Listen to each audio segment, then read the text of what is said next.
Hello everyone, इस video में हम समझेंगे कि कूलम्ब्स लॉ के वेक्टर फॉर्म क्या होते हैं या हम उसी को इलेक्ट्रोस्टैटिक फोर्स बोलते हैं। तो उसी के बारे में बात करने वाले इस वीडियो में। आइए एक एक करके समझते हैं। मेरे भाई, vector form of electrostatic force, इसमें सबसे महत्वपूर्ण चीज जो जानना है ना, वह कैपिंग के बारे में जानना है। तो मेरे भाई, जैसे ना मान करके चलिए कि आर कैप लिखा हुआ है। यह चीज आप ऑलरेडी क्लास 11th में भी पढ़े होंगे, वेक्टर में भी पढ़े होंगे, बट एक बार रिकॉल करते हैं। तो आर कैप का मतलब होता है यूनिट वेक्टर, जो कि केवल ना डायरेक्शन को बताता है। तो कूलम्ब्स लॉ का जो वेक्टर फॉर्म है, बेसिकली हम क्या बोल सकते हैं, डायरेक्शन के बारे में ही तो मेरे को बात करना है ना। मींस डायरेक्शन साइन आ जाए तो आर कैप क्या है, यूनिट वेक्टर जो कि केवल डायरेक्शन को बताता है। और आर कैप का मैग्नीट्यूड क्या होता है, अगर हम इस पे मॉड लगा देना तो मैग्नीट्यूड की बात करते हैं। तो आर कैप का मैग्नीट्यूड 1 होता है। और आर कैप को हम क्या लिख सकते हैं, तो vector R divided by R. R cap को क्या लिख सकते हैं, तो vector R divided by R. ठीक है। अच्छा, ये वाला जो फॉर्मूला है ना, ये हम लोग ऑलरेडी डिस्कस कर चुके हैं कि वेक्टर एफ बराबर क्या होता है।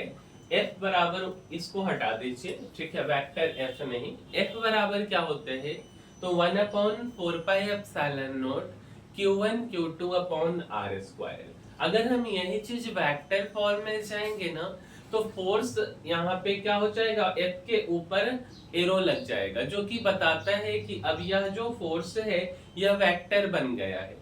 तो वेक्टर एफ बराबर 1/4 pi epsilon not Q1 Q2 अपॉन आर स्क्वायर, और यहाँ पे हो गया आर कैप। ठीक है।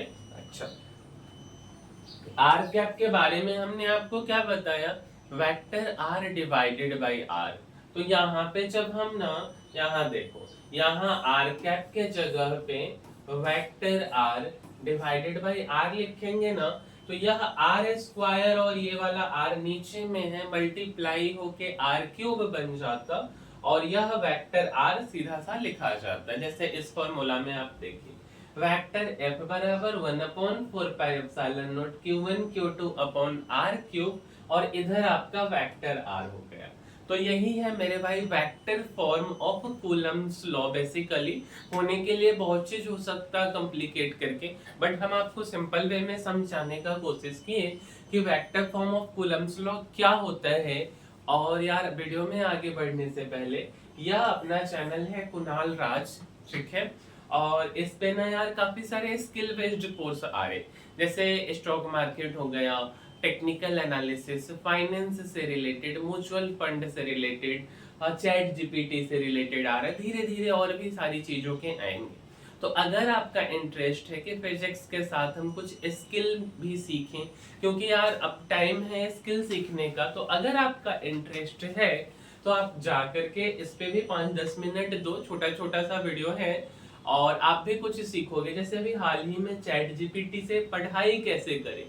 मान लो कि मेरी कोई बात आपको नहीं समझ आई, या आपके किसी टीचर की बात आपको नहीं समझ आई, तो हम चैट जीपीटी के कौन कौन से प्रॉम्प्ट का यूज करके हम कोई चीजों को समझ सकते, वो चीजें हमने इस वीडियो में बताया है। तो आप जाके देख सकते हो अगर आपका इच्छा है तो।